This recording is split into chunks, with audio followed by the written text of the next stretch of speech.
Hi everyone, welcome to Allu Srinivas Maths class. Now we discuss Telangana E-State 2020 paper. So మనం ఇప్పుడు mathematical solutions గురించి discuss చేద్దాం. దానిలో already మనం trigonometry గురించి డిస్కస్ చేస్తాం. ఇప్పుడు నెక్స్ట్ డిఫరెంట్ క్యాలిక్యులస్ గురించి డిస్కస్ చేద్దాం. ఈ క్యాలిక్యులస్ లో limits, differentiation and application differentiation ఉంటుంది. సో ట్రిగ్నోమెట్రీ తర్వాత కొంచెం ఎక్కువ వెయిటేజ్ ఉన్న టాపిక్ ఇది. దానిలో మొదటి క్వశ్చన్ ఏంటంటే, if y equal to cos inverse of a square minus x square by a square plus x square plus sin inverse of 2ax by a square plus x square then dy by dx. దీనికి chain rule కనుక apply చేసినట్టయితే problem యొక్క size చాలా పెద్దగా ఉంటుంది, ఎక్కువ time తీసుకుంటుంది. మన కాంపిటీషన్ ఎగ్జామ్ అంత టైం ఉండదు. కొంచెం ఇన్నోవేటివ్ గా ఆలోచించుకొని మనం ఇక్కడ మనకున్న కాంపౌండ్ యాంగిల్స్ లో multiple and sub multiple angle formula ఉంటుంది. ఇక్కడ న్యూమరేటర్ అండ్ డినోమినేటర్ కనుక ఏ స్క్వేర్ కనుక కామన్ తీసుకెళ్ళినట్లయితే దీన్ని 1 minus X square by A square divided by 1 plus X square by A square గా రాసుకోవచ్చు. సో ఎల్సిఎం చేసింది ఇదే వస్తుంది, ఏ స్క్వేర్ మైనస్ ఎక్స్ స్క్వేర్, ఏ స్క్వేర్ ప్లస్ ఎక్స్ స్క్వేర్ అనేది. ఇలా ఎందుకు రాసుకున్నాం అనేది నేను చెప్తాను. ఒక 2 స్టెప్స్ చేసిన తర్వాత మీకు క్లారిటీ వస్తుంది. ఇక్కడ డినోమినేటర్ లో సైన్ ఇన్వర్స్ ఆఫ్ టర్మ్ దగ్గర కూడా by A square denominator common తీస్తే 2ax బై, మీకు అర్థం అవడం వరకు ఏ స్క్వేర్ అనేది కామన్ తీస్తే మనం 1 plus X square by A square అవుతుంది. ఓకే,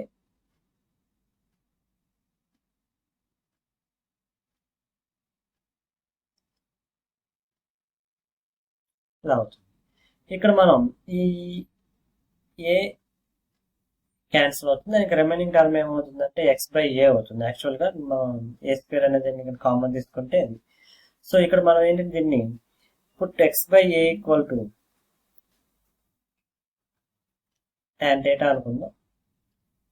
దాని కనుక రీప్లేస్ కనుక చేసినట్లయితే y equal to cos inverse x square by A square ని x by a whole square గా రాసుకుంటే 1 minus tan square theta divided by 1 plus tan square theta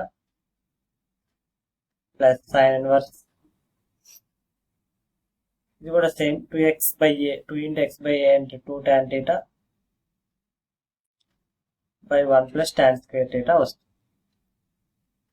so multiple angles నుంచి ఇది cos 2 theta ఫార్ములా అవుతుంది. cos inverse of cos 2 theta, ఇది sin inverse of sin 2 theta అవుతుంది. Cos cos inverse sine sine inverse cancel అయితే 2 theta plus 2 theta equal to 4 theta అవుతుంది. Problem x లో ఉంది కాబట్టి మనం starting x by equal tan theta అనుకున్నాం. దీని నుంచి theta equal to tan inverse x by a అవుతుంది. ఇది రీప్లేస్ చేసినట్లయితే 4 into tan inverse x by a. So మనం ఒక పెద్ద ఫంక్షన్ నుంచి స్మాల్ ఫంక్షన్స్ చేంజ్ చేసుకున్నాం. ఇప్పుడు కనుక మనం దాన్ని డిఫరెన్షియేషన్ కనుక చేయగలిగినట్లయితే మనకు కావాల్సిన ఆన్సర్ అనేది వచ్చేస్తుంది. dy by dx equal to derivative of tan inverse x by a అంటే 1 by 1 plus x square, x square అంటే x by a whole square by using chain rule use చేస్తే x by కి మళ్ళీ again differentiation చేస్తే మనకు 1 by a వస్తుంది. So ఇక్కడ పైన దీన్ని సింప్లిఫికేషన్ కనుక చేస్తే dy by dx equal to 4 into, ఇక్కడ ఏ స్క్వేర్ పైకి వెళ్తుంది, 4a square by A square plus X square into 1 by a. A cancel అవుతాయి. సో ఫైనల్ ఆన్సర్ ఏమవుతుందంటే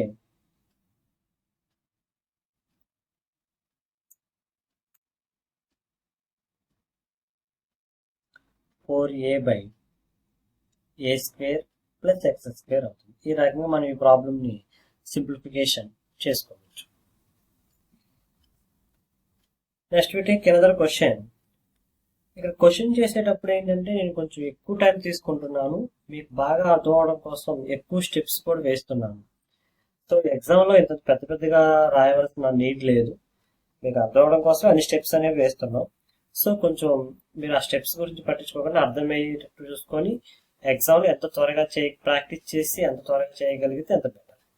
ఓకే, నెక్స్ట్ క్వశ్చన్ చూడండి. The slope of the tangent to the curve x power 2/3 plus y power 2/3 equal to at 1, 1 and slope find out చేయాలి and m value find out చేయాలి. m equal to dy/dx at point. ఇది implicit function అంటారు. చాలా కొంతమంది ఏం చేస్తారంటే ఇది చాలా లాంగ్ ప్రాసెస్ చేసేవారు ఉంటారు. మనం అంత అవసరం లేదు, డైరెక్ట్ గా దీనికి సంబంధించిన మన వీడియోస్ కూడా ఉన్నాయి ఇంప్లిసిట్ డిఫరెన్షియేషన్ కి. సో దీన్ని ఈ +2 తీసుకొస్తే x power 2/3 plus y power 2/3 minus 2. Practice చేస్తే చాలా త్వరగా సింప్లిఫికేషన్ చేసేసుకోవచ్చు. అంతే తప్ప మీరు నేనేదో ఎక్కువ స్టెప్స్ వేస్తున్నానంటే మీకు అర్థం అవుతుంది. ఈ ఇంప్లిసిట్ ఫంక్షన్స్ కి dy/dx కి డైరెక్ట్ డిఫరెన్షియేషన్ ఉంది. dy/dx equal to minus ∂x ∂f/∂. అంటే partial differentiation with respect x కనుక చేసినట్లయితే మనకు ప్రాబ్లం చాలా ఈజీగా అయిపోతుంది. మైనస్ విత్ రెస్పెక్ట్ x కనుక చేస్తే y కాన్స్టెంట్ 0 అయిపోతుంది. x పవర్ 2/3కి ఏమవుతుంది 2/3 అంటే x power 2/3 minus 1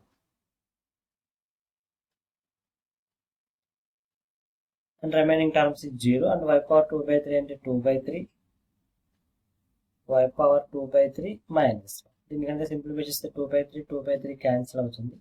minus x power -1/3 by y power -1/3. దీన్ని సింప్లిఫై చేసినా పర్లేదు, ఇలా వదిలేస్తే మనం సింప్లిఫికేషన్ అవసరం లేదు. ఎందుకంటే స్లోప్ ఫైండ్ అవుట్ చేయాలంటే మనం డైరెక్ట్ ఫార్ములా ఉంది. m equal to dy/dx at point. and at point means 1, 1 అంటే x ప్లస్ 1 పెట్టాలి, y ప్లస్ 1 పెట్టాలి. దీని సింప్లిఫికేషన్ అంత నీడే అవసరం లేదు.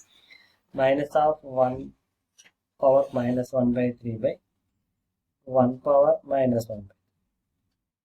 సో 1 పవర్ 1 స్క్వేర్ అన్నా 1 క్యూబ్ అన్నా 1 పవర్ 4 అన్నా 1, అలాగే 1 పవర్ నెగిటివ్స్ అన్నా సరే 1, అంటే -1/1 అవుతుంది final answer equal to minus. This is the final answer for the given problem.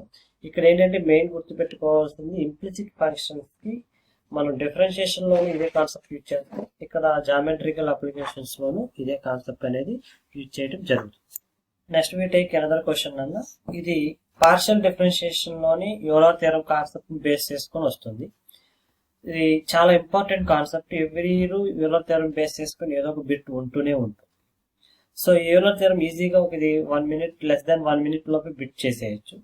First ఈ ఇచ్చిన ఫంక్షన్ ని tan u అంటారు. కొన్ని సందర్భాల్లో tan inverse u equal to tan inverse ఉంటుంది. అప్పుడు ఏం చేయాలంటే దాన్ని ట్రిగ్నోమెట్రిక్ ఫంక్షన్ లోకి మార్చుకొని చేసుకోవాలి. దిస్ టైప్ ఆఫ్ బిట్స్ మీకు ఆల్రెడీ బాగా తెలిసే ఉంటుంది, దీంట్లో కొత్తదనం అంటూ ఏముంటుంది. దీనికి డైరెక్ట్ గా ఏంటంటే ఫస్ట్ మనం n ఫైండ్ అవుట్ చేయాలి. ఎందుకంటే మనకి ఒక డైరెక్ట్ రిజల్ట్ ఉంది, వెరీ ఇంపార్టెంట్ రిజల్ట్. ఏంటంటే అది x into ∂u/∂x plus y into ∂u/∂y. Mistake ఉంది, ∂u/∂x అమ్మా, ∂u/∂x plus y into ∂u/∂y equal to n into f/f'. ఎప్పుడు మనకి ఎగ్జామ్లో ఈ LHS పార్ట్ ఇచ్చేస్తాడు, ఈ RHS పార్ట్ కనుక్కోమని చెప్తాడు. మనం గుర్తుపెట్టుకోవాల్సింది కూడా ఈ RHS పార్ట్ మాత్రమే గుర్తుపెట్టుకోవాలి. ఎఫ్ అనేది గివెన్ ప్రాబ్లంలో ఉండదు, మనం ఎఫ్ అనేది ఇచ్చిందని పేరు పెట్టుకుంటాం. ఇక్కడ ఎఫ్ని ఏం చేస్తామంటే ఈ ఫంక్షన్ తీసుకుంటాం. ఎన్ అనేది ఎలా ఫైండ్ అవుట్ చేస్తామంటే, సో పవర్ ఇక్కడ ఎక్స్ క్యూబ్ ఉంది కదా, అంటే x replace k, that is the k cube. ఇక్కడ x replace k, k cube by k అంటే ఎంత వస్తుంది, కే స్క్వేర్. దీని యొక్క పవర్ ని డిగ్రీ అంటాం. Degree of this is the homogeneous function అని దాన్ని ఎన్ వాల్యూగా ట్రీట్ చేస్తాం. దీనికి సంబంధించిన వీడియోస్ మనం ఆల్రెడీ చెప్పాము. ఓన్లీ యూలర్ థియరం బేస్ చేసుకునే ఉన్నాయి, ఒకసారి కుదిరితే చూడండి. సో ఇది ఎన్ వాల్యూ 2. ఇక్కడ కనుక సబ్స్టిట్యూషన్ కనుక చేసినట్లయితే n ఈక్వల్ టు 2. ఎఫ్ అంటే ఎంత, tan u, f dash, and derivative of tan u అంటే ఏమవుతుంది, secant square u అవుతుంది. దీని కనుక మనం సింప్లిఫై చేసినట్లయితే 2 into sin u by cos u divided by 1 by cos square u అవుతుంది. స్క్వేర్ cos u కొట్టుకుపోతే ఫైనల్గా ఏమవుతుంది 2 sin u cos u. ఇది multiple angles formula. 2 sin a cos a అంటే ఫార్ములా ఏంటి sin 2a కాబట్టి ఇక్కడ ఆన్సర్ ఏమవుతుంది sin 2u. This is the final answer for the given problem.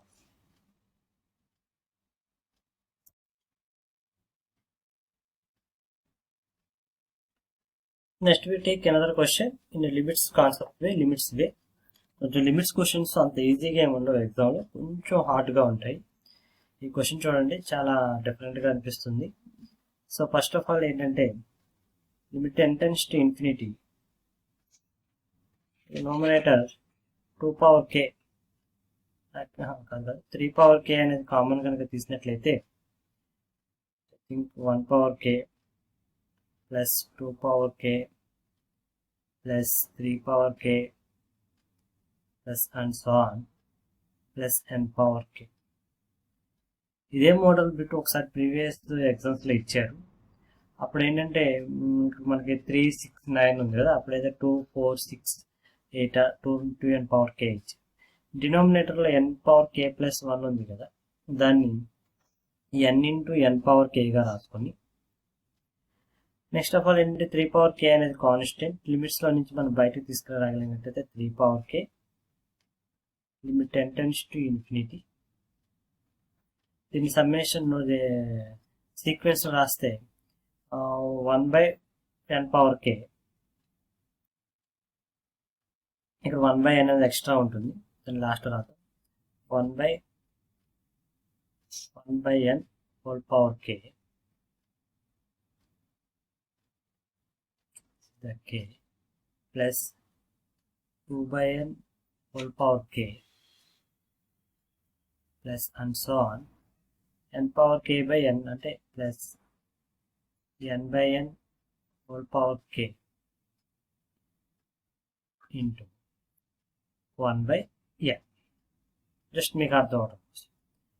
So 3 power k into ఈ limit n tends to infinity 1 by n whole power k plus 2 by n whole power k, ఇదంతా మనం ఒక sigma నొటేషన్లో కనుక రాయగలిగినట్లయితే limit n tends to infinity 1 by n, ఈ బ్రాకెట్స్లో ఉన్నదంతా sigma నొటేషన్లో కనుక రాయగలిగినట్లయితే చూడండి సిగ్మా ఇక్కడ పైన 1, 2, 3, 4, 5, 6, 7 అండ్ సో n ఉంది కాబట్టి దాన్ని r ఈక్వల్ టు 1 అన్నాం. 1 to n వరకు ఉన్నాయి n ఉంది. ఇది ఏ ఫామ్లో ఉంది, r బై n ఫామ్లో ఉంది, 1 by n 2 by n 3 by n 4 by n కాబట్టి దాన్ని r బై n అన్నాం. r by n whole power అన్నిటికీ ఎంత ఉంది k ఫామ్లో. ఓకే, ఇక్కడ సిగ్మా అనేది ఏంటంటే సమ్మేషన్ అంటాం మనం. ఈ సమ్మేషన్ని మనం ఇంటిగ్రేషన్ ఫామ్లో కనుక రాసుకోగలిగినట్లయితే ఈ సమ్మేషన్, ఈ సిగ్మా అనేది ఇంటిగ్రేషన్ కూడా సమ్మేషనే కాబట్టి ఆ ఫామ్లో కనుక రాసుకున్నట్లయితే ఇక్కడ r ఈక్వల్ టు 1 ఉంది కదా, ఇది r ఈక్వల్ టు 1 ఉన్నప్పుడు ఈ పార్ట్ అంతా జాగ్రత్తగా చూడండి. ఇది కొంచెం డిఫరెంట్గా మీరు ఎప్పుడు లోయర్ స్టాండర్డ్స్లో కూడా చూస్తున్నారు. సో ఇక్కడ x ఈక్వల్ టు ఏమనుకుందాం r బై n అనుకుందాం. x ఈక్వల్ టు ఏమనుకుందాం r by n. r by n అనుకుంటే r వాల్యూ 1 తీసుకుందాం. r వాల్యూ 1 కనుక తీసుకున్నట్లయితే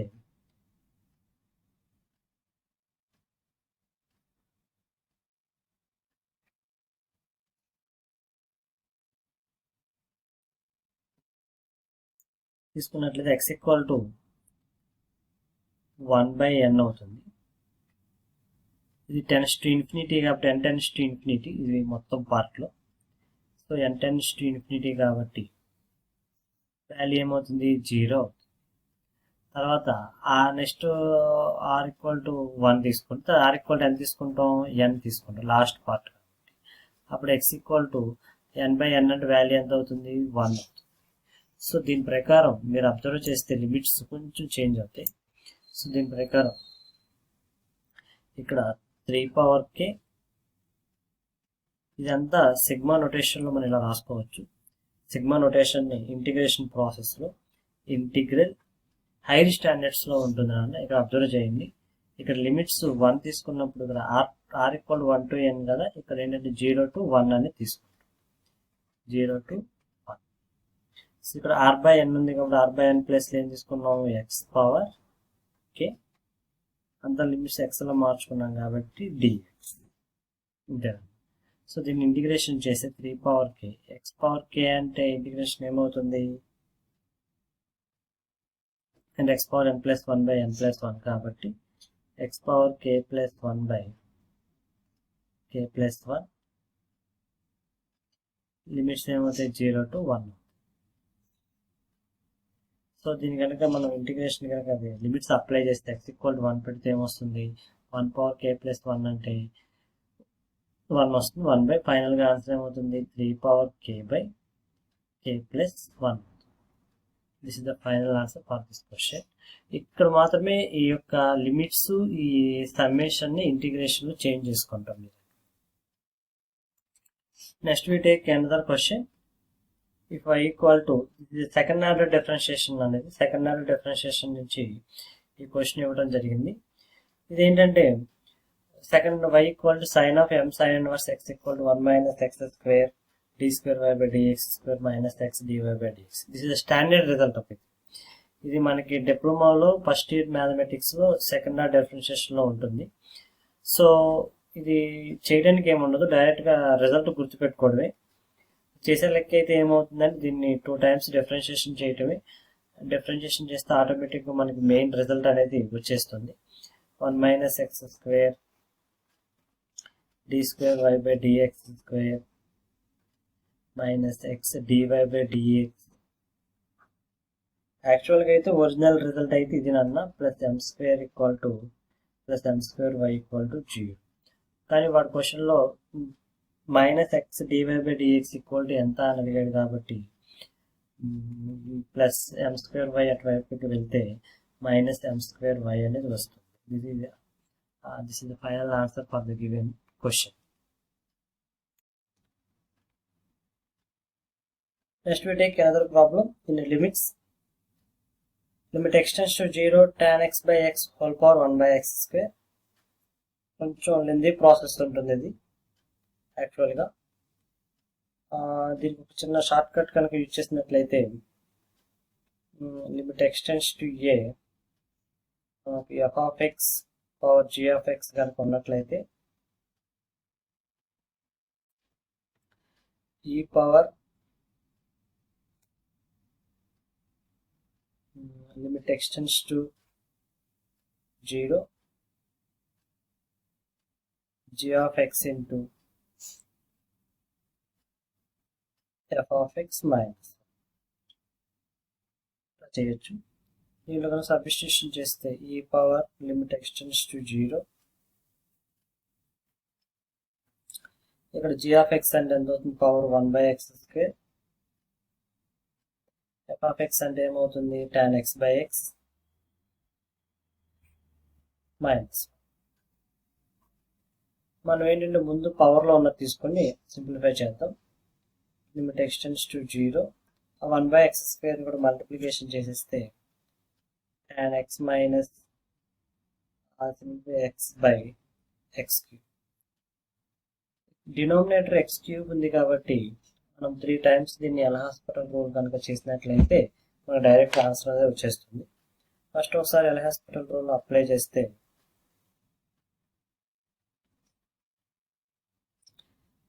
limit extends to 0 tan x derivative ఏమవుతుందంటే secant square x minus 1 by 3x square అవుతుంది. ఇక్కడ అగైన్ ఎల్హాస్పిటల్ రూల్ అనేది అప్లై చేస్తే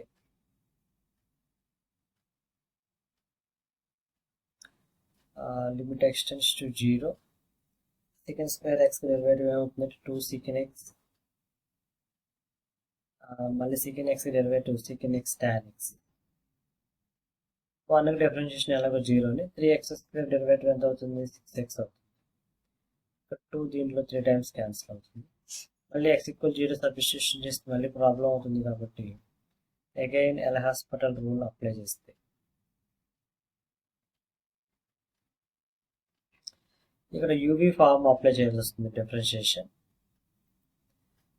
లిమిట్ ఎక్స్టెండ్స్ టు 0.